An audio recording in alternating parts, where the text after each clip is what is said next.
तो आज के टॉपिक में हम बात करने वाले हैं एल्गी के अंदर रिप्रोडक्शन के अलग अलग मोड्स के बारे में। समझेंगे कि एल्गी के अंदर पाए जाने वाले जो अलग अलग मोड्स ऑफ रिप्रोडक्शन है उनके थ्रू एल्गी के अंदर किस तरीके से रिप्रोडक्शन होता है। तो चलिए फिर डायरेक्टली मूव करते हैं अपने मेन टॉपिक के ऊपर। लेकिन उससे पहले अगर आप बीएससी जूलॉजी या असिस्टेंट प्रोफेसर के स्टूडेंट हैं तो आप सभी को हमारे एप्लीकेशन पे कंप्लीट कोर्स अवेलेबल हो जाएगा। तो एक बार जाके आप एप्लीकेशन को चेकआउट कर सकते हैं, लिंक आपको डिस्क्रिप्शन में मिल जाएगा। कोर्स से रिलेटेड अगर आपको कुछ ज़्यादा जानकारी की ज़रूरत है तो आप डायरेक्टली मेरे व्हाट्सएप पे भी कनेक्ट कर सकते हैं, उसका लिंक भी आपको डिस्क्रिप्शन में मिल जाएगा।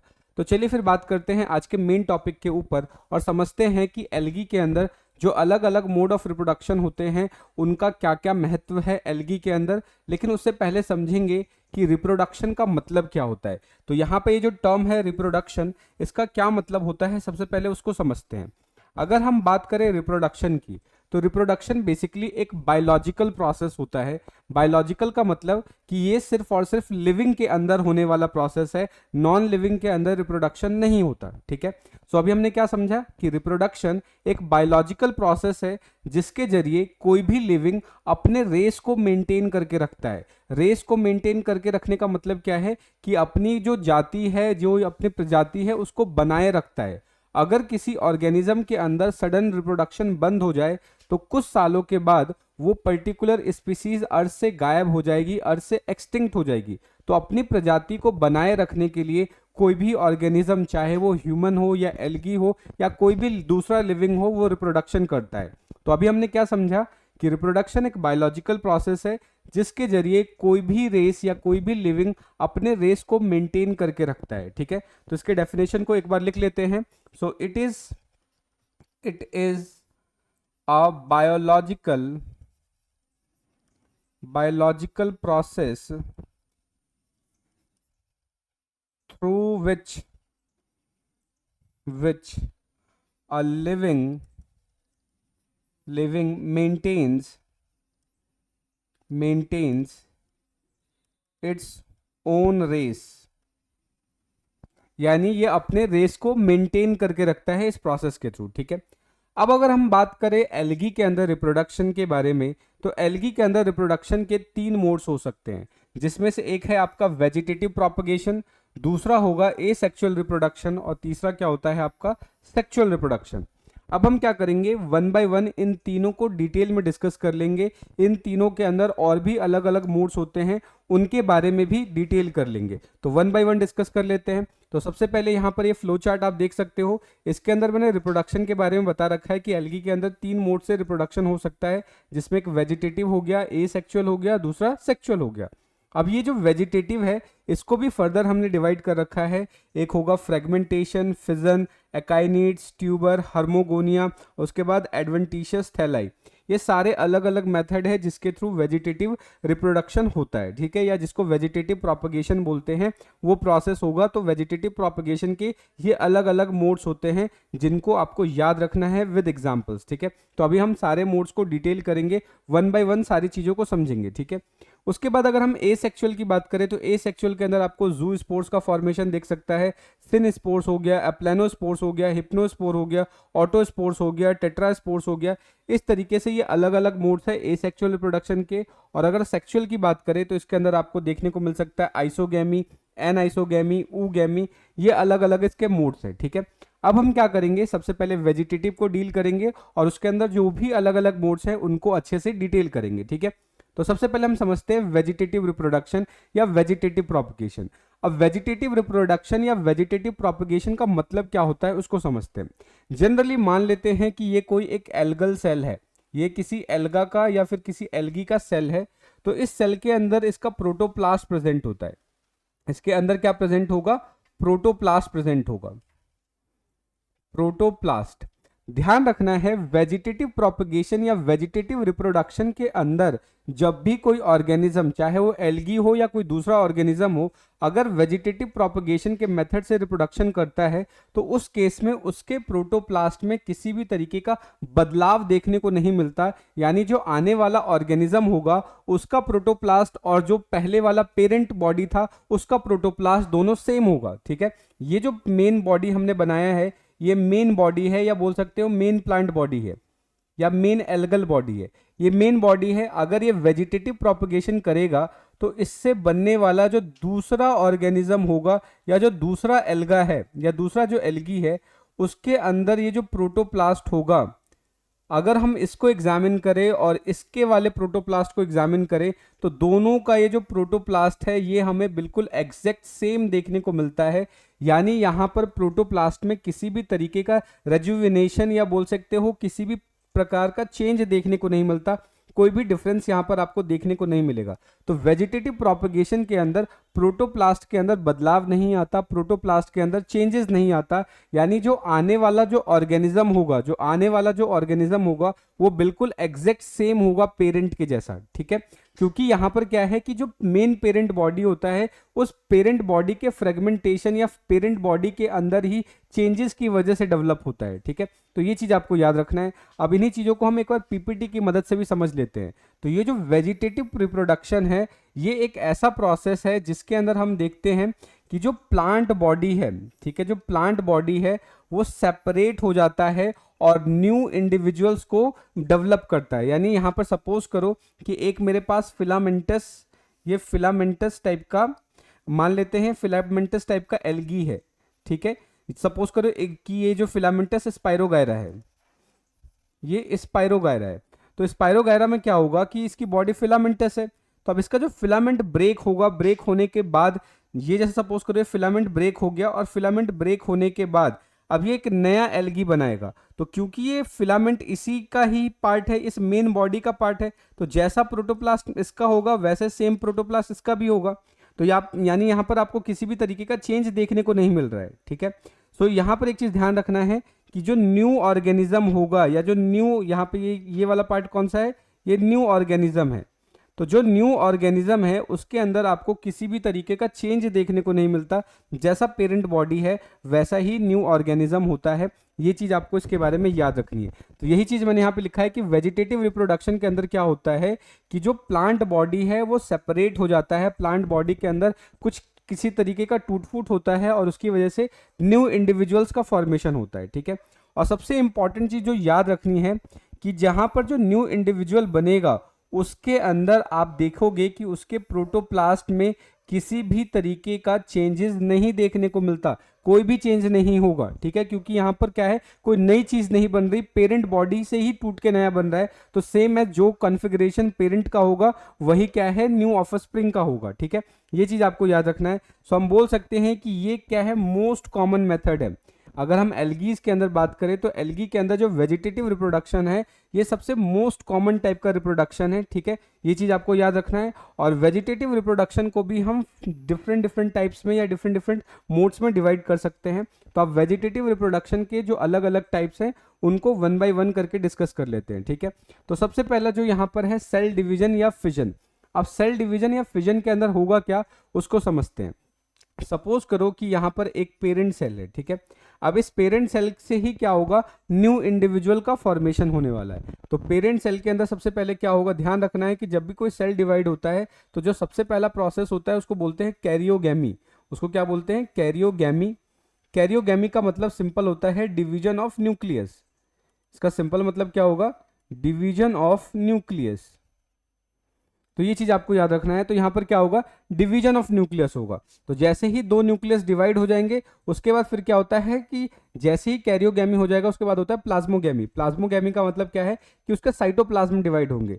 तो फर्स्ट स्टेप क्या होगा आपका, कैरियोगैमी, एंड देन उसके बाद क्या होता है, सेकेंड स्टेप आपका प्लाज्मोगैमी। प्लाज्मोगैमी। अब प्लाज्मोगैमी का मतलब क्या होता है, डिवीजन ऑफ साइटोप्लाज्म, कि साइटोप्लाज्म यहाँ पे डिवाइड करेगा और डिवाइड करने के बाद एक पेरेंट सेल से आप देखोगे कि 2 डॉटर सेल्स का फॉर्मेशन हो रहा है। अब क्योंकि यहाँ पर सेम ही ऑर्गेनिज्म डिवाइड हो रहा है तो प्रोटोप्लास्ट में आपको चेंजेस देखने को नहीं मिल रहा, इसलिए ये क्या है, ये एक टाइप का आप बोलोगे तो वेजिटेटिव प्रोपगेशन का टाइप है। तो यहाँ पर जो न्यू इंडिविजुअल डेवलप हो रहा है इनके बीच में किस तरीके का डिवीजन हो रहा है, तो माइटोसिस बोल सकते हो। कि यहाँ पे जो न्यू डिवीजन होगा, यानी जो ये बाइनरी फिजन है या जो सेल डिवीजन है इसके अंदर किस तरीके का सेल डिवीजन होगा, माइटोसिस टाइप का सेल डिवीजन होगा। मींस कि एक सेल डिवाइड करके दो सेल्स का फॉर्मेशन कर रहा है, क्रोमोसोम सेम होगा, बाकी सारी चीज़ें आइडेंटिकल होती हैं, ठीक है। ये चीज़ आपको याद रखना है। तो इस प्रोसेस के अंदर अगर हम बात करें तो क्या होगा कि ये किन में देखने को मिलता है, यूनिसेलुलर एल्गी में, यानी जो यूनिसेलुलर एल्गी है, यूनिसेलुलर एल्गीज के अंदर, यूनिसेलुलर का मतलब क्या है, single cell algae. For example chlamydomonas हो गया, तो क्लेमाइडोमोनास हो गया या डेस्मिड्स हो गया, डायटम्स हो गया, उसके अंदर आपको इस तरीके का डिवीजन देखने को मिल जाएगा, ठीक है। तो इसके अंदर होगा क्या कि कोई भी जो यूनिसेलुलर एल्गीज है उसका जो सेल है वो डिवाइड करेगा, और डिवीजन कैसा होगा, माइटोसिस होगा, माइटोटिक डिवीजन होगा, यानी एक सेल से दो सेल बनेगा। और इस प्रोसेस के केस में क्या है, दो डॉटर सेल्स का फॉर्मेशन होगा, जो बाद में जिसके अंदर ग्रोथ होने के बाद वो एक इंडिपेंडेंट ऑर्गेनिज्म का फॉर्मेशन कर देंगे, ठीक है। सो आई होप आपको यहाँ तक की चीज़ें समझ में आ रही होंगी। अगर फिर भी कोई डाउट बन रहा है, कोई सजेशन है, तो आप कमेंट करके बता सकते हैं, ठीक है। तो अभी हमने समझा सेल डिवीजन, या इसी को हम फिजन बोलते हैं। फिजन का सिंपल मतलब होता है ब्रेक डाउन। फिजन वर्ड का मतलब क्या होता है, ब्रेक डाउन। अगर कोई चीज़ टूटता है तो उसके लिए हम क्या यूज़ करते हैं, फिजन वर्ड यूज़ करते हैं, ठीक है। तो यहाँ पर सिंगल सेल दो सेल में टूट रहा है, इसलिए इसको बाइनरी फिजन भी बोल सकते हैं, ठीक है। तो ये चीज़ आपको इसके बारे में अच्छे से याद रखनी है। नेक्स्ट अब बात करते हैं फ्रेगमेंटेशन। फ्रेगमेंटेशन क्या होता है, फ्रेगमेंटेशन का मतलब है कि ये इस तरीके का जो वेजिटेटिव प्रोपगेशन है आपको उन एल्गी के अंदर देखने को मिलता है जो कि फिलामेंटस होते हैं। फिलामेंटस यानी ऐसे एल्गी जो फिलामेंटस होते हैं, यानी उनका जो मेन बॉडी है वो फिलामेंट के जैसा है, ठीक है। तो जब अगर बॉडी फिलामेंटस होगा तो उसके अंदर वेजिटेटिव प्रोपगेशन का जो मेथड है वो आपका फ्रेगमेंटेशन होता है, ठीक है। तो अब इसके अंदर बेसिकली क्या होगा कि इस फिलामेंटस जो एल्गी है इसके अंदर अगर सपोज करो किसी भी तरीके का मैकेनिकल प्रेशर चेंज हो रहा है, डिसोल्यूशन हो रहा है, जो ये इसके ट्रांसवर्स वॉल है इनके बीच में अगर किसी भी तरीके का डिसोल्यूशन होगा या टर्गर प्रेशर में कोई बदलाव आ रहा है, तो ये जो फ्रेगमेंट्स है ये यहाँ से टूट जाते हैं, ये इस तरीके से टूट जाएंगे। और टूटने के बाद हर एक फ्रेगमेंट क्या है, एक न्यू ऑर्गेनिज्म की तरह बिहेव करने लग जाएंगे, ठीक है। तो क्योंकि यहाँ पर ये सेम बॉडी से ही बन रहे हैं तो प्रोटोप्लास्ट के अंदर किसी भी तरीके का बदलाव नहीं हो रहा, किसी भी तरीके का रिजुविनेशन नहीं हो रहा, ठीक है। तो ये चीज़ आपको याद रखना है कि फ्रेगमेंटेशन से जो रिप्रोडक्शन होता है वो फिलामेंटस एल्गी के अंदर देखने को मिलेगा। फॉर एग्जांपल यूलोथ्रिक्स हो गया, स्पाइरोगायरा हो गया, जिग्नीमा होगा, उसका इडोगोनियम हो जाएगा, इनके अंदर इस तरीके का आपको रिप्रोडक्शन देखने को मिल जाता है, ठीक है। अगर हम बात करें कि जो कॉलोनियल ब्लू ग्रीन एल्गी है उसके अंदर जो वेजिटेटिव प्रोपगेशन है वो भी फ्रेगमेंटेशन के थ्रू होता है, ये चीज़ आपको याद रखनी है, ठीक है। नेक्स्ट अब बात करते हैं हार्मोगोनिया। ये हार्मोगोनिया थोड़ा सा नया टर्म है, आप लोगों ने आई थिंक कि इससे पहले हार्मोगोनिया को नहीं सुना होगा। फ्रेगमेंटेशन, बाइनरी फिजन तो क्लास 10th में भी आपने पढ़ा होगा या इवन 11th-12th में भी पढ़ा होगा, बट ये हार्मोगोनिया जो टर्म है ये एक नया टर्म है। इसको समझ लेते हैं कि हार्मोगोनिया में क्या होगा। तो यहाँ पर जो मेन बॉडी होता है हार्मोगोनिया केस में क्या होगा, जो मेन बॉडी है जिसको हम ट्राइकोम बोल रहे हैं, ठीक है, उस ट्राइकोम के अंदर क्या है, कुछ हिट्रोसिस्ट का फॉर्मेशन हो जाता है। इस तरीके से यहाँ पर कुछ हिट्रोसिस्ट सेल्स का फॉर्मेशन हो जाता है, इनको हिट्रोसिस्ट सेल बोलते हैं। अब इन हिट्रोसिस्ट सेल की वजह से ये जो पूरा का पूरा जो ट्राइकोम है वो क्या है, मल्टीपल पीसेज में टूट जाता है, इस तरीके से मल्टीपल मोटाइल फॉर्म में टूट जाता है। और यही मल्टीपल मोटाइल फॉर्म क्या है, एक नए, बोल सकते हो कि एक नए ऑर्गेनिज्म का फॉर्मेशन कर देगा, यानी एक न्यू फिलामेंट का फॉर्मेशन कर देगा। तो इस तरीके का जो मोड ऑफ रिप्रोडक्शन है इसको बोलते हैं हार्मोगोनिया। यानी यहाँ पर क्या है कि कोई भी, जैसे सपोज करो कि ऑसिलोटोरिया है, ठीक है, ऑसिलोटोरिया की मान लेते हैं मेन बॉडी है ऑसिलोटोरिया के अंदर। तो इस ऑसिलोटोरिया में क्या होगा कि बीच बीच में इनकी बॉडी पहले एकदम बिल्कुल सीधी थी, लेकिन इनके बीच में हिट्रोसिस्ट का फॉर्मेशन हो जाएगा। किस तरीके से, किसका फॉर्मेशन होगा, इनकी बॉडी के बीच में हिट्रोसिस्ट सेल का फॉर्मेशन होगा। और ये हिट्रोसिस्ट बनते ही ये जो पूरा का पूरा बॉडी है वो छोटे छोटे पीसेस में टूट जाता है। और ये जो पीसेस में टूटता है ये मोटाइल नेचर के होते हैं, यानी मूव कर सकते हैं। तो ये जो छोटे छोटे पीसेस हैं, इन्हीं पीसेस को हम क्या बोलते हैं, हार्मोगोनिया बोलते हैं। और यही जो पीसेस हैं बाद में जाके न्यू इंडिविजुअल का फॉर्मेशन कर देंगे, ये चीज़ आपको याद रखना है, ठीक है। तो इसके बारे में हमने क्या लिख रखा है कि ये जो कैरेक्टरिस्टिक मेथड है हार्मोगोनिया क्या है, एक कैरेक्टरिस्टिक मेथड है किसके अंदर, ब्लू ग्रीन एल्गी के अंदर आपको देखने को मिल जाएगा। सो ये बेसिकली होता क्या है, जब अनफेवरेबल कंडीशन होगी, अनफेवरेबल कंडीशन का मतलब कि एल्गी के चारों तरफ एक ऐसी कंडीशन है, फूड की अवेलेबिलिटी नहीं है, मॉइस्चर नहीं है, यानी डेसिकेशन की हालत हो रही है कि एल्गी सूखता जा रहा है, उस कंडीशन में हम बोलते हैं अनफेवरेबल कंडीशन है, ठीक है। सो अनफेवरेबल कंडीशन में हार्मोगोनिया के थ्रू वो रिप्रोडक्शन करता है सो दैट कि वो अपने नंबर्स को इंक्रीज कर पाए, अपनी संख्या को बचा पाए, ठीक है। तो इस केस में होगा क्या कि जो मेन प्लांट बॉडी है, जो ट्राइकोम है, वो ब्रेक हो जाता है। ब्रेक का मतलब टूट जाता है, ठीक है। और टूटता किस में है? बहुत सारे मोटाइल सेगमेंट्स में टूटता है जिनकी लेंथ अलग अलग होती है, ठीक है। और इन मोटाइल सेगमेंट्स को ही हम हार्मोगोनिया बोलते हैं। अब ये जो हार्मोगोनिया है, इसके अंदर डेवलपमेंट होगा और डेवलपमेंट होने के बाद न्यू ऑर्गेनिज्म का फॉर्मेशन होता है, ठीक है। अब ये जो टूटते हैं, टूटते क्यों है उसका रीजन समझिए। तो इनके टूटने का रीजन ये है कि इनके बीच में इंटर कैलरी हेट्रोसिस्ट का फॉर्मेशन हो जाता है। तो इस टर्म को आप याद रखेंगे, ये इंपॉर्टेंट टर्म यहाँ पर बन जाता है, ठीक है। कि हार्मोगोनिया यानी हार्मोगोनिया के टूटने का जो मेन रीजन है कि इनके बीच में इंटर कैलरी हेट्रोसिस्ट का फॉर्मेशन हो जाता है, या फिर बोल सकते हो नेक्रीडिया का फॉर्मेशन हो जाता है, जिसकी वजह से क्या है कि ट्राइकोम ब्रेक हो जाएगा और ब्रेक होने के बाद मल्टीपल मोटाइल फ्रेगमेंट्स में टूटेगा, जिनको हम हार्मोगोनिया बोलते हैं। इनको क्या बोलेंगे? हार्मोगोनिया बोलेंगे। और यही हार्मोगोनिया बाद में जाके पूरा का पूरा नया ऑर्गेनिज्म का फॉर्मेशन करता है। तो ये चीज़ आपको इसके बारे में याद रखना है। नेक्स्ट आप बात करते हैं, जो नया मेथड है वो है एडवेंटिशियस ब्रांचेस। अब ये जो एडवेंटिशियस ब्रांचेस है, बेसिकली ये आपको उन एल्गीज के अंदर देखने को मिलता है जिनका जो थैलस ऑर्गेनाइजेशन होता है वो बड़ा होता है। थैलस ऑर्गेनाइजेशन का मतलब कि जो इनकी बॉडी है, इनकी जो लेंथ है वो बड़े होता है। क्योंकि आपने पढ़ रखा है पहले कि एल्गीज के जो साइज होते हैं वो ज़्यादा बड़े नहीं होते, एल्गीज साइज में छोटे होते हैं, ठीक है। लेकिन यहाँ पर भी क्या होंगे, जो सबसे बड़े एल्गीज होते हैं जिनका थैलस ऑर्गेनाइजेशन ठीक ठाक हो, जैसे यहाँ पे फ्यूकस की बात करें, डिक्टियोटा की बात करें या लेमिनेरिया की बात करें, तो आप देख रहे हो इनका जो पूरा का पूरा जो थैलस है वो ठीक ठाक बड़ा है, ठीक है। ये जो थैलस है इनका वो ठीक ठाक बड़ा है, जिसके अंदर आप होल्ड फास्ट हो गया, स्टाइप हो गया, फ्रॉन्ड हो गया, इस तरीके के स्ट्रक्चर्स देखने को मिलता है। तो अब इनमें होगा क्या कि इनकी बॉडी के जो ब्रांचेज है, इनकी बॉडी के अंदर ही ब्रांचेस देखने को मतलब निकलना स्टार्ट हो जाती है, जिनको हम एडवेंटिशियस ब्रांचेस बोलते हैं। और ये जो एडवेंटिशियस ब्रांचेस हैं, यही सेपरेट होने के बाद क्या है, नेक्स्ट एल्गी का फॉर्मेशन कर देती हैं। तो इस तरीके के जो मेथड को हम क्या बोलते हैं? एडवेंटिशियस ब्रांचेस के थ्रू न्यू ऑर्गेनिज्म का फॉर्मेशन, ठीक है। तो यहाँ पर हमने क्या लिख रखा है कि adventitious branches are formed in some large thalloid algae, ठीक है। अब यहाँ पे जो ब्रांच होगा वो बॉडी से डिटैच हो जाएगा और वो एक न्यू प्लांट में डेवलप हो जाएगा। फॉर एग्जांपल डिक्टियोटा और फ्यूकस के अंदर आपको देखने को मिल जाएगा, ठीक है। अब ये जो एडवेंटिशियस ब्रांचेस है, जिसको हम प्रोटोनीमा बोलते हैं, ये क्या है, इंटर नोड्स पे बनते हैं। फॉर एग्जांपल सपोज करो कि ये मेन बॉडी है, तो बीच बीच में जो गांठ बनती है उसको बोलते हैं नोड्स, और उसके बीच में जो स्पेस होता है उसको बोलते हैं इंटर नोड। इसको क्या बोलेंगे? Inter node. और ये जो गांठें बनी हैं इनको बोलते हैं नोड्स। तो जो ये एडवेंटिशियस ब्रांचेस हैं, ये कहाँ पे डेवलप होती हैं? इस तरीके से इंटर नोड्स पे डेवलप होती है। और इंटर नोड्स के स्टोलन को ही जब टूट जाता है, टूटने के बाद ये नए ऑर्गेनिज्म का फॉर्मेशन कर देंगे, ठीक है। तो ये चीज़ आपको इसके बारे में याद रखनी है, ठीक है। नेक्स्ट आप बात करते हैं ट्यूबर। अब ट्यूबर में क्या होगा? ट्यूबर बेसिकली एक टाइप का आउटग्रोथ है। यहाँ पर अगर डायग्राम को आप ध्यान से देखो तो देखोगे कि ये बेसिकली क्या है, एक टाइप का आउटग्रोथ है। और ये आउटग्रोथ बनता क्यों है? क्योंकि जैसे सपोज करो कि कोई एक एग्जाम्पल लेके बात करते हैं, मान लेते हैं कारा की बात करते हैं।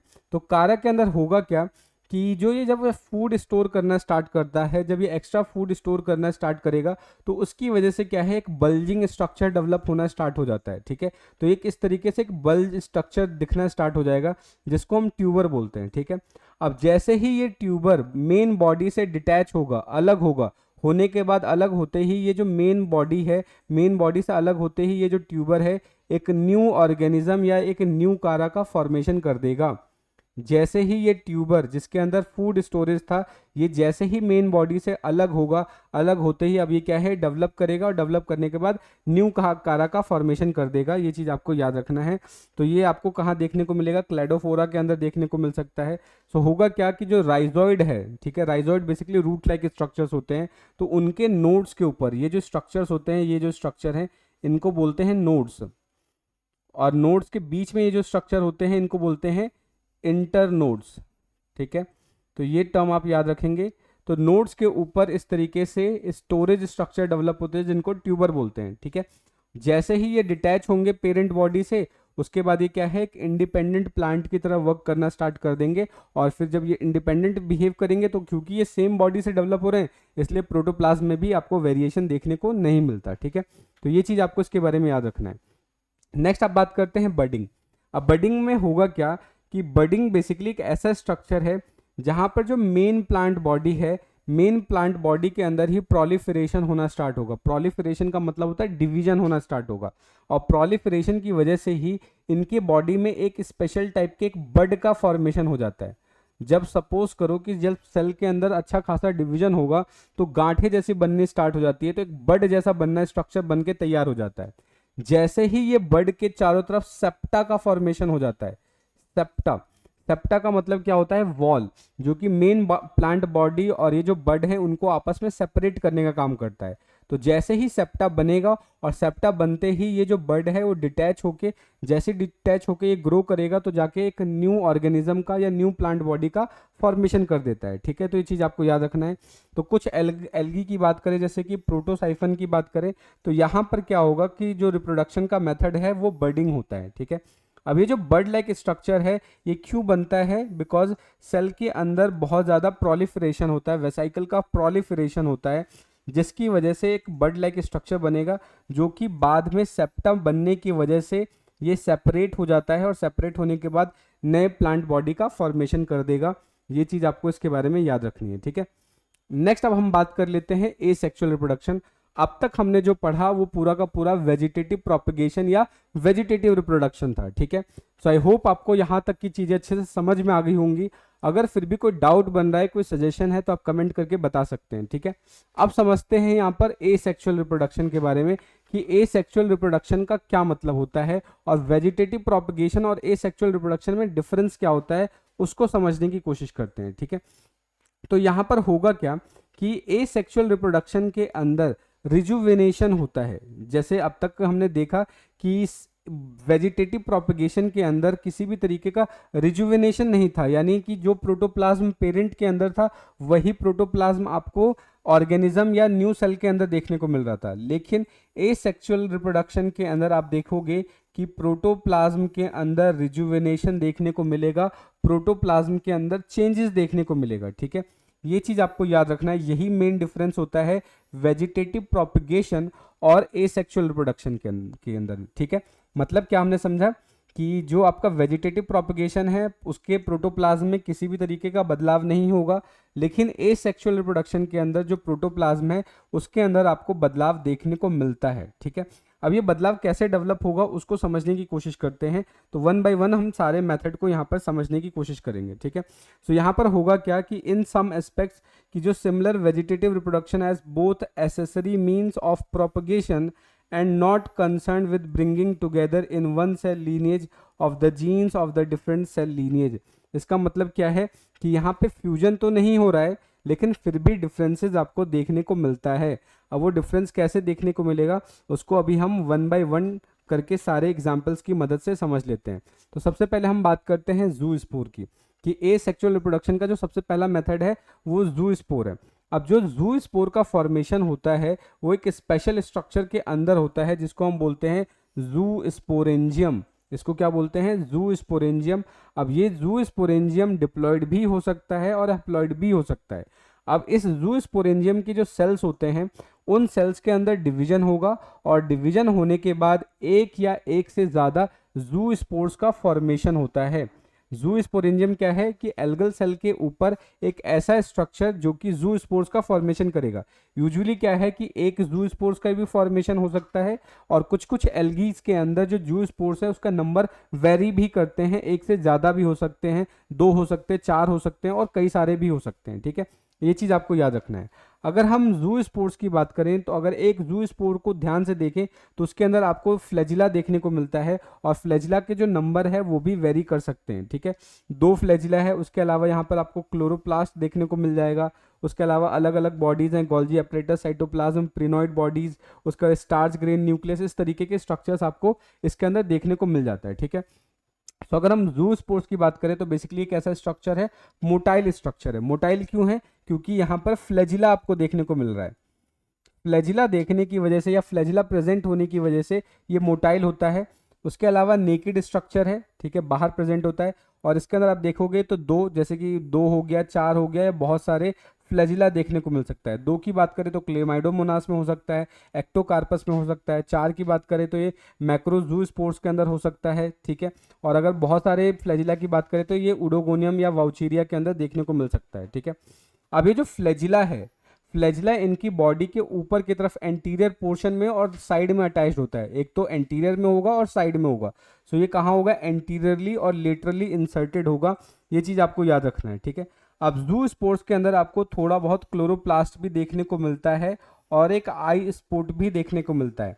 अब ये जो क्लोरोप्लास्ट है ये तो बेसिकली हेल्प करेगा कि फूड प्रोडक्शन के लिए, और आई sport basically light sensitive part होता है। ये चीज़ आपको याद रखना है। अब यहाँ पे जो सेल फॉर्मिंग जू स्पोर इज नॉन एज जू स्पोरेंजियम, यानी जहाँ से जू स्पोर का फॉर्मेशन होता है उसको जू स्पोरेंजियम बोलते हैं। अब यही जू स्पोर्स क्या होगा, फर्दर डेवलप होके एक नया स्ट्रक्चर या बोल सकते हो एक न्यू बॉडी का फॉर्मेशन कर देता है। ये चीज़ आपको याद रखना है। अभी जो प्रोटोप्लास्ट है जू स्पोर का, जो प्रोटोप्लास्ट है जू स्पोरेंजियम का, ये चीज़ आपको ध्यान रखना है, मे फॉर्म सिंगल जू स्पोर, यानी ये या तो सिंगल जू स्पोर बना सकता है या फिर बार बार रिपीटेड डिवीजन की वजह से बहुत सारे जू स्पोर्स का फॉर्मेशन कर सकता है। इसीलिए जो जू स्पोर है वो हैप्लॉइड और डिप्लॉइड भी हो सकता है। ये टर्म आपको याद रखना है। जू स्पोर हैप्लॉइड भी हो सकता है, डिप्लॉइड भी हो सकता है। ये चीज़ आपको याद रखना है। और ये एनवायरनमेंट में तब रिलीज होंगे जब इसके ऊपर का जो ये लेयर है इसको डिसोल्यूट कर दिया जाए। इसको यूजुअली क्या है, जू स्पोरेंजियम के अंदर जू स्पोर्स बनेगा, और जब इसको बाहर रिलीज करवाना होता है तो हमें इस लेयर को क्या करना होता है, डिसॉल्व करना होता है। जैसे ही ये लेयर डिसॉल्व हो जाएगा वैसे ही क्या है, ये सारा का सारा जो जू स्पोर है ये बाहर की तरफ निकल जाता है। ये चीज़ आपको याद रखना है। सो ये लिबरेट होते हैं, क्यों, क्योंकि डिसोल्यूशन हो जाता है पेरेंट सेल वॉल का, जिसकी वजह से बाहर रिलीज हो जाएंगे, ठीक है। चीज़ आपको याद रखना है। जनरली अगर हम बात करें तो ये रात के समय में क्या होता है कि फॉर्म होते हैं, और दिन के समय मॉर्निंग में लिबरेट होंगे। ये चीज़ आपको याद रखना है। जैसे ही ये लिबरेट होंगे, लिबरेट होने के बाद इनके बीच में जर्मिनेशन होगा, जर्मिनेट होंगे, और जर्मिनेट होने के बाद नए बॉडी का फॉर्मेशन कर देते हैं, या न्यू ऑर्गेनिज्म का ये फॉर्मेशन कर देंगे। ये चीज़ आपको याद रखना है। नेक्स्ट अब बात करते हैं अप्लेनोस्पोर, ठीक है। अब अप्लेनोस्पोर को स्टार्ट करने से पहले आई होप कि आपको सारी चीज़ें समझ में आ रही होंगी। लेक्चर थोड़ा बड़ा है बिकॉज इसके अंदर हमें बहुत सारी चीज़ें कवर करनी है, इसलिए लेक्चर का थोड़ा सा जो लेंथ है वो बढ़ रहा है। बट आई होप कि सारे पॉइंट्स वर्थ इट हैं, आपको अच्छे से समझ में आ रहे होंगे। अगर फिर भी कोई डाउट बन रहा है, कोई सजेशन है, तो आप कमेंट करके बता सकते हैं। इस पूरे लेक्चर का जो PDF है आप डायरेक्टली मेरे एप्लीकेशन से डाउनलोड कर सकते हैं, फ्री ऑफ कॉस्ट, कोई भी चार्ज देने की जरूरत नहीं है, ठीक है। तो अभी जाके एप्लीकेशन डाउनलोड कीजिए और वहाँ से इसको डाउनलोड कर लीजिए, ठीक है। तो नेक्स्ट अब बात करते हैं एप्लेनोस्पोर। अब एप्लेनोस्पोर में क्या होता है, एक एक्स्ट्रा लेयर आपको एक मेम्ब्रेन और देखने को मिलता है, और ये जो मेम्ब्रेन है बेसिकली इस एप्लेनोस्पोर को बोल सकते हैं कि अनफेवरेबल कंडीशन में बचाने का काम करता है, इसको प्रोटेक्ट करने का काम करता है, ठीक है। अब जैसे अभी हमने देखा कि जू स्पोर मोटाइल था क्योंकि उसके अंदर फ्लैजिला प्रेजेंट था, लेकिन यहाँ पर एप्लेनोस्पोर मोटाइल नहीं होता बिकॉज इसके अंदर फ्लैजिला नहीं होता, फ्लैजिला एब्सेंट है, ठीक है। सो हमने लिखा क्या है कि एप्लेनोस्पोर क्या है, एक टाइप का नॉन मोटाइल स्पोर है। नॉन मोटाइल का मतलब ये मूव नहीं कर सकता बिकॉज यहाँ पर फ्लैजिला देखने को नहीं मिलता।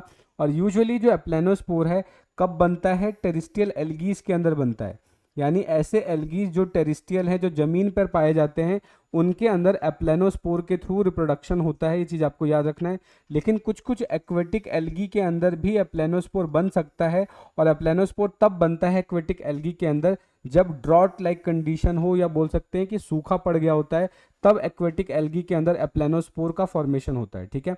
और ये अब ये भी मैंने आपको बताया कि जो एप्लेनोस्पोर है वो जू स्पोर से डिफरेंस शो करता है, एक तो वॉल के अंदर और दूसरा क्या है, फ्लैजिला में, ठीक है, कि यहाँ पर फ्लैजिला नहीं होता और यहाँ पे जो वॉल होता है वो भी अलग होता है, ठीक है। तो ये चीज़ आपको इसके बारे में याद रखनी है। नेक्स्ट इंपॉर्टेंट चीज़ कि यहाँ पर क्या है कि हर एक सिंगल एप्लेनोस्पोर, और उस बात करें कि जो उसका प्रोटोप्लास्ट है वो डिवाइड होता है, और डिवाइड होने के बाद बहुत सारे एप्लेनोस्पोर्स का फॉर्मेशन कर देगा, और फिर बाद में वो जाके जर्मिनेट होंगे, और जर्मिनेट होने के बाद नए बॉडी का फॉर्मेशन कर देते हैं, ठीक है। नेक्स्ट अब उसके बाद आ जाता है प्लेनोस्पोर के बाद हिप्नोस्पोर। हिप्नोस्पोर बेसिकली क्या है, एक टाइप का प्लेनोस्पोर ही है, बट यहाँ पर क्या है कि सेल के ऊपर कुछ एक्स्ट्रा लेयर्स बनना स्टार्ट हो जाते हैं, जो कि इनको डेसिकेशन पीरियड में जब सूखा पड़ता है तब उसको बचाने में हेल्प करता है। ठीक है, तो अगर हम बोल दें कि एप्लेनोस्पोर के ऊपर बहुत सारे थिक वॉल्ड का फॉर्मेशन हो जाए तभी हम उसको हिप्नोस्पोर कहना स्टार्ट कर देंगे। मीन्स कि सपोज करो ये एप्लेनोस्पोर है और इसके ऊपर थिक वॉल्स और बनने स्टार्ट हो गए, इस तरीके से और थिक वॉल बनने स्टार्ट हो गए। तो जैसे ही थिक वॉल बनने स्टार्ट हो जाएंगे वैसे ही अब इसको क्या नाम देना स्टार्ट करेंगे, हम इसको हिप्नोस्पोर बोल देंगे। इसको क्या बोलेंगे, हिप्नोस्पोर बोलेंगे। ठीक है, चीज़ आपको याद रखना है। और हिप्नोस्पोर एप्लेनोस्पोर के कंपैरिजन में ज़्यादा सुटेबल होता है ड्रॉट लाइक कंडीशन में या डेसिकेशन वाली कंडीशन में, ये अपने आप को ज़्यादा समय तक के लिए बचा सकता है। ये चीज़ आपको याद रखना है। और ये आप देखने को मिल सकता है, जैसे सपोज करो पीडियास्ट्रम हो गया या स्पाइरेला हो गया, इसके अंदर ये आपको देखने को मिल जाता है। ठीक है, सो जब कंडीशन अनफेवरेबल होती है उस कंडीशन में जो हिप्नोस्पोर है वो जर्मिनेट करके न्यू इंडिविजुअल का फॉर्मेशन कर देता है। ये चीज़ आपको याद रखना है। ठीक है, अगर हम बात करें हिप्नोस्पोर ऑफ क्लेमाइडोमोनास हो गया आर रेड इन कलर। अगर हिप्नोस्पोर की बात करें तो क्लेमाइडोमोनास निवेलिस का जो हिप्नोस्पोर है वो रेड कलर का होता है, क्योंकि उसके अंदर एक पिगमेंट प्रेजेंट होता है जिसको हिमेटोक्रोम बोलते हैं। ठीक है, इस हिमेटोक्रोम पिगमेंट की वजह से वो रेड कलर का होता है। तो ये चीज़ आपको इसके बारे में अच्छे से याद रखनी है। ठीक है, नेक्स्ट अब हम बात करेंगे टेट्रास्पोर्स के बारे में। तो अगर हम टेट्रास्पोर्स की बात करें तो बेसिकली ये आपको देखने को मिलेगा डिप्लॉयड प्लांट। ठीक है, जो डिप्लॉयड एल्गी है उनके अंदर आपको ये देखने को मिल जाता है। फॉर एग्जांपल पॉलीसाइफोनिया की बात कर रहे हैं तो पॉलीसाइफोनिया क्या है, एक टाइप का डिप्लॉयड एल्गी है, यानी इसके अंदर जो क्रोमोसोम नंबर है 2n की फॉर्म में होते हैं। ठीक है, ये चीज़ आपको याद रखना है। और यहाँ पे जो टेट्रास्पोर बनेगा वो कैसा होगा, नॉन मोटाइल नेचर का होगा, क्योंकि यहाँ पे फ्लैजिला नहीं होता, इसलिए ये नॉन मोटाइल टाइप का होगा। ये चीज़ आपको याद रखना है। ठीक है, अब ये जो टेट्रास्पोर है जिस स्ट्रक्चर के अंदर बनते हैं, जो स्ट्रक्चर आप देख रहे हो जिस स्ट्रक्चर के अंदर ये बनते हैं उसको हम क्या बोलते हैं, टेट्रास्पोरेंजियम बोलते हैं। और इसके अंदर मियोसिस डिवीजन होगा। ठीक है, क्योंकि ये डिप्लॉयड होता है तो अब जब इसके अंदर मियोसिस डिवीजन होगा तो मियोसिस डिवीजन कैसा होता है, एक टाइप का आपका रिडक्शनल डिवीजन है। ये कैसा है, रिडक्शनल। ठीक है, ये एक रिडक्शनल डिवीजन है, जिसका मतलब कि यहाँ पे जो क्रोमोसोम नंबर है उसके अंदर कमी आ जाएगी और वो हैप्लॉइड में कन्वर्ट हो जाएंगे। यानी यूजुअली ये डिप्लॉयड थे, लेकिन जैसे ही इसके अंदर मियोसिस होगा, मियोसिस होते ही ये किस में कन्वर्ट हो जाएंगे, एन में कन्वर्ट हो जाएंगे। ठीक है, तो इस तरीके से क्या है कि टेट्रास्पोरेंजियम के अंदर जब मियोसिस डिवीजन होगा, इसके अंदर के जो सेल्स हैं उसके अंदर मियोसिस डिवीजन जब होगा तब जाके टेट्रास्पोर्स का फॉर्मेशन होगा। और टेट्रास्पोर्स कैसे होते हैं, हैप्लॉइड नेचर के होते हैं। ठीक है, और जैसे ही ये हैप्लॉइड टेट्रास्पोर जर्मिनेट करेंगे तब जाके क्या है, न्यू बॉडी का फॉर्मेशन हो जाता है। ये चीज़ आपको याद रखना है। ठीक है, नेक्स्ट अब हम बात करते हैं ऑटोस्पोर्स की। ऑटोस्पोर्स का मतलब क्या होगा कि यहाँ पर जो स्ट्रक्चर है वो बिल्कुल पेरेंट सेल के जैसा ही होता है। ठीक है, यानी एक ऐसा एप्लेनोस्पोर जिसका स्ट्रक्चर पेरेंट सेल के सिमिलर होता है, पेरेंट सेल के सिमिलर होगा, ऐसे इस सेल को या ऐसे स्पोर्स को हम क्या बोलते हैं, ऑटोस्पोर्स बोलते हैं। ठीक है, चीज़ आपको याद रखना है। तो ये भी एक टाइप का एप्लेनोस्पोर है, बट इसका जो स्ट्रक्चर है वो किसके सिमिलर होगा, पेरेंट सेल के सिमिलर होगा। ठीक है, और ये आपको देखने को मिल सकता है सेंडेस्मस में हो गया। उसके अलावा आप बात करें तो क्लोरोकोकेल्स वाला जो ऑर्डर है जिसके अंदर क्लोरेला आता है, इसके अंदर ये आपको देखने को मिल जाता है। ठीक है, तो ये चीज़ आपको याद रखना है। अब यहाँ पर क्या होगा कि जो ऑटोस्पोर्स है वो बिल्कुल एग्जैक्ट रेप्लिका है। रेप्लिका का मतलब बिल्कुल कार्बन कॉपी है पेरेंट सेल का, और सिर्फ एक ही डिफरेंस इसके अंदर आपको देखने को मिलता है कि इसका जो साइज है वो छोटा होता है, अदरवाइज ये पूरा का पूरा पेरेंट जैसा ही होगा। यानी जैसा पेरेंट दिखता है सेम एज ये वैसा दिखेगा, बट साइज में छोटा होता है। जैसे ही बाहर रिलीज होगा इसके अंदर ग्रोथ होने की वजह से क्या है, न्यू बॉडी का फॉर्मेशन, या बोल सकते हो कि न्यू सेल का फॉर्मेशन करता है। तो ये चीज़ आपको इसके बारे में याद रखना है। ठीक है, नेक्स्ट अब बात करते हैं अकाइनिड्स के बारे में। अकाइनिड्स के बारे में अगर हम बात करें तो क्या है कि कुछ जो एल्गी हैं उसके अंदर क्या होता है कि कुछ जो सेल्स होते हैं वो थिक वॉल्ड हो जाते हैं और उसके अंदर स्पोर्स का फॉर्मेशन होना स्टार्ट हो जाता है, क्योंकि उसके अंदर अबंडेंट फूड रिजर्व होते हैं। ठीक है, इस तरीके से इसके अंदर बहुत सारे फूड रिजर्व होने की वजह से ये थिक वॉल्ड हो जाएंगे और साइज में इनलार्ज हो जाते हैं। ठीक है, इन्हीं स्ट्रक्चर्स को हम क्या बोलते हैं, अकाइनिड्स बोलते हैं।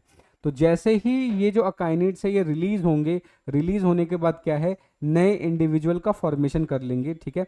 अब यहाँ पर ध्यान रखना है कि जो अकाइनेट्स है वो एप्लेनोस्पोर से थोड़ा डिफरेंस होते हैं, और डिफरेंस क्या होता है कि इसके अंदर आपको एक एडिशनल वॉल या एडिशनल लेयर का फॉर्मेशन देखने को मिल जाता है, ठीक है। ये चीज़ आपको याद रखना है। और जो अकाइनेट्स है वो बेसिकली बोल सकते हो कि अनफेवरेबल कंडीशन के लिए बहुत ही ज़्यादा रेजिस्टेंट होते हैं, यानी अनफेवरेबल कंडीशन में ग्रो कर सकते हैं, क्योंकि यहाँ पर जो फूड है वो कैसा है, अबंडेंट फूड रिजर्व इसके अंदर होता है, जिसकी वजह से ये अनफेवरेबल कंडीशन में भी अपने आप को जिंदा बचाए रखते हैं। तो ये चीज़ आपको याद रखना है, ठीक है। सो यहाँ पे क्या होगा, जो फॉर्मेशन ऑफ अकाइनेट्स है beside other factors affected by the availability of carbohydrates and light, यानी जो अकाइनेट्स का जो फॉर्मेशन है वो कब अफेक्ट होगा, जब उनके पास कार्बोहाइड्रेट्स और लाइट का सफिशिएंट अमाउंट नहीं मिलेगा तब वो अफेक्ट होगा, क्योंकि इन्हीं की मदद से वो फूड को स्टोर करके रखता है, ठीक है। और ये कहाँ देखने को मिल जाएगा, आपको देखने को मिल जाएगा ब्लू ग्रीन एल्गीज के अंदर या ग्रीन एल्गी के अंदर देखने को मिल सकता है, ठीक है। नेक्स्ट अब बात करते हैं एक्सोस्पोर और एंडोस्पोर।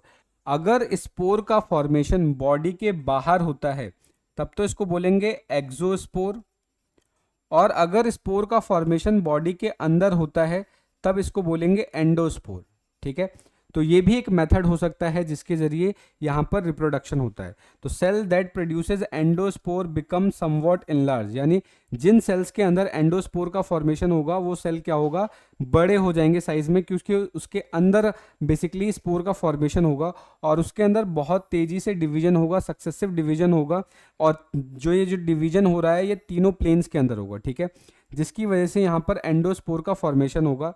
लेकिन अगर वही एक्सोस्पोर्स की बात करें तो ये क्या है, सेल के बाहर फॉर्मेशन होगा। ये चीज़ आपको याद रखना है, जो मेन एक्सोस्पोर है वो बाहर की तरफ ये स्फेरिकल स्ट्रक्चर में डेवलप होंगे, और ये जो स्ट्रक्चर है बाद में ग्रोथ करने के बाद क्या है, न्यू बॉडी का फॉर्मेशन कर देते हैं। ये चीज़ आपको इसके बारे में याद रखनी है, ठीक है। अब हम बात कर लेते हैं सेक्सुअल रिप्रोडक्शन के बारे में। तो सेक्सुअल रिप्रोडक्शन बेसिकली क्या है, सेक्सुअल रिप्रोडक्शन के अंदर यहाँ पर दो स्ट्रक्चर्स का आपस में फ्यूजन होगा, यानी दो गैमेट्स आपस में फ्यूज होंगे, और फ्यूजन जैसे ही होगा वैसे ही यहाँ पर क्या है, जो बोल सकते हो जीन्स, उनके बीच में चेंजेस आना स्टार्ट होगा, और यहाँ पे जो प्रोटोप्लाज्म है उसके अंदर भी बदलाव आना स्टार्ट हो जाता है, ठीक है। तो ये चीज़ आपको याद रखना है। उसके अलावा यहाँ पर क्या है, बिल्कुल एक नए ऑर्गेनिज्म का या नए जीन का क्रिएशन होता है, क्योंकि यहाँ पे दो डिफरेंट जीन्स या दो डिफरेंट गैमेट्स आपस में फ्यूज होकर जाइगोट का फॉर्मेशन करते हैं। ये चीज़ आपको याद रखना है, ठीक है। तो अब हम बात कर लेंगे कि यहाँ पर जो अलग अलग मेथड्स हैं उन मेथड्स के बारे में समझेंगे। तो सबसे पहला है ऑटोगैमी। ऑटोगैमी का सिंपल मतलब क्या है कि यहाँ पर जो दो फ्यूजिंग गैमेट्स हैं वो क्या होंगे, दोनों सेम प्लांट से ही डेवलप होंगे, ठीक है, या मेन बॉडी से ही डेवलप होंगे। सपोज करो कि ये मेन बॉडी है, इस मेन बॉडी से दो गैमेट्स बने, ठीक है, और ये दोनों गैमेट्स जब आपस में फ्यूज होकर नए ऑर्गेनिज्म का फॉर्मेशन करेंगे तब इस तरीके का जो डिवीजन होगा इसी को क्या बोलते हैं, या इस तरीके का जो रिप्रोडक्शन होगा इसी को हम बोलते हैं ऑटोगैमी, ठीक है। तो यही चीज़ मैंने यहाँ पे मेंशन कर रखा है कि यहाँ पे जो दो गैमेट्स होंगे वो सेम मदर सेल से ही रिलीज होते हैं और वो बाद में जाके फ्यूज होकर डिप्लॉयड न्यूक्लियस का फॉर्मेशन करेंगे। ये चीज़ आपको याद रखना है। तो इस प्रोसेस के अंदर सिर्फ और सिर्फ आप देखने को मिलेगा कैरियोगैमी, यानी न्यूक्लियस का डिवीजन होगा और उसके बाद उनका फ्यूजन हो जाता है, ठीक है। ये चीज़ आपको याद रखना है। ऑटोगैमी के अंदर आप देखेंगे किसी भी तरीके का एक्सटर्नल जीन्स का इनकॉर्पोरेशन नहीं होता है, यानी बाहर से कोई जीन नहीं आता, क्योंकि यहाँ पे जो गैमीट है वो बाहर से नहीं आ रहा, गैमीट सेम पेरेंट बॉडी से ही बनता है और उनके बीच में ही फ्यूजन होता है, ठीक है। उसके अलावा ध्यान रखना है कि ऑटोगैमी के अंदर हमें किसी भी तरीके का न्यू कैरेक्टर का फॉर्मेशन भी देखने को नहीं मिलता, क्योंकि यहाँ पर जो जीन है वो बाहर से तो आ ही नहीं रहा, सेम प्लांट से ही आ रहा है। तो सेम प्लांट से आने की वजह से न्यू कैरेक्टर का यहाँ पर एग्जाम्पल हमें या न्यू कैरेक्टर्स देखने को नहीं मिलता, ठीक है। और इसका कॉमन एग्जाम्पल क्या हो गया, डायटम्स हो जाएगा। डायटम्स के अंदर आपको ऑटोगैमी देखने को मिल जाता है, ठीक है। नेक्स्ट अब बात करते हैं होलोगैमी। होलोगैमी की बात क्या करें तो अगर हम इसके अंदर हम बात करेंगे तो जो यूनिसेलुलर फॉर्म होता है इसका, यूनिसेलुलर का मतलब कि जो सिंगल सेल एल्गी होते हैं, फॉर एग्जांपल क्लेमाइडोमोनास की बात करें तो यहाँ पे जो वेजिटेटिव सेल्स हैं उसके अंदर डिफरेंट डिफरेंट स्ट्रेन होते हैं।